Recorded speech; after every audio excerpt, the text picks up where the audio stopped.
بسم اللہ الرحمن الرحیم۔ محترم ناظرین، اللہ رب العزت نے تمام انبیاء میں سب سے افضل، سب سے برتر، سب سے حسین اور سب سے عظیم ہستی ہمارے آقا خاتم النبیین حضرت محمد صلی اللہ علیہ وآلہ وسلم کو پیدا فرمایا اور پوری کائنات کے لیے آپ صلی اللہ علیہ وآلہ وسلم کو رسول بنا کر بھیجا۔ جب اعلان نبوت ہوا تو رسول اللہ صلی اللہ علیہ وآلہ وسلم نے فرمایا، اے لوگو، اب میں تم سب کے لیے اللہ کا رسول بنا کر بھیجا گیا ہوں۔ آپ صلی اللہ علیہ وآلہ وسلم کی ذات اتنی حسین اور آپ صلی اللہ علیہ وآلہ وسلم کی زندگی اتنی پاکیزہ کہ الفاظ کم پڑ جائے۔ آئیے میں آپ کو حضور صلی اللہ علیہ وآلہ وسلم کے ظاہری حلیہ اور سیرت کی جھلکیاں سناتا ہوں۔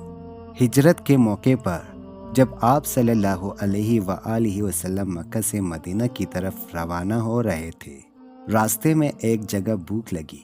ایک بڑھیا کے پاس رکے اور کھانے پینے کے متعلق پوچھا۔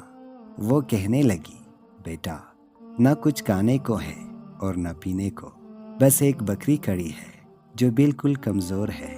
پھر آپ صلی اللہ علیہ وآلہ وسلم نے اس بکری کے تنوں پر دست مبارک پھیرا تو اللہ کے حکم سے دودھ برایا۔ آپ صلی اللہ علیہ وآلہ وسلم بڑے برتن میں دودھ دوہا، اپنے ساتھیوں کو پلایا، خود بھی نوش فرمایا اور پھر دوبارہ دودھ دو کر پورا برتن اس بڑھیا کو دے دیا۔ بوڑھی عورت کہنے لگی، میں نے ایک ایسی ہستی دیکھی ہے جو 14ویں رات کے چاند کی طرح چمکتی ہے۔ آپ کا چہرہ مبارک گلاب کی کلی کی طرح روشن ہے۔ آپ صلی اللہ علیہ وآلہ وسلم کے دانت مبارک جب چمکتے تو روشنی پھیل جاتی۔ آپ کی آواز اتنی دلکش تھی کہ بڑے بڑے سردار بھی سن کر پیچھے چلے آتے۔ ایک بدھو آیا اور آپ صلی اللہ علیہ وآلہ وسلم کو دیکھ کر کہنے لگا، آپ کے ایک جملے نے میرے دل کے سمندر کو بھر دیا۔ پھر اس نے فوراً کلمہ پڑھ لیا۔ کبھی زندگی بھر پیٹ بھر کر کھانا نہیں کھایا، ہمیشہ دوسروں کو ترجیح دی، خود سادہ زندگی گزاری۔ حضور صلی اللہ علیہ وآلہ وسلم نے فرمایا، جس نے اپنے والدین کو تکلیف دی اس پر اللہ کی لعنت ہے۔ نبی کریم صلی اللہ علیہ وآلہ وسلم نے فرمایا، تم میں سب سے بہتر وہ ہے جو اپنی بیوی کے ساتھ بہتر ہو۔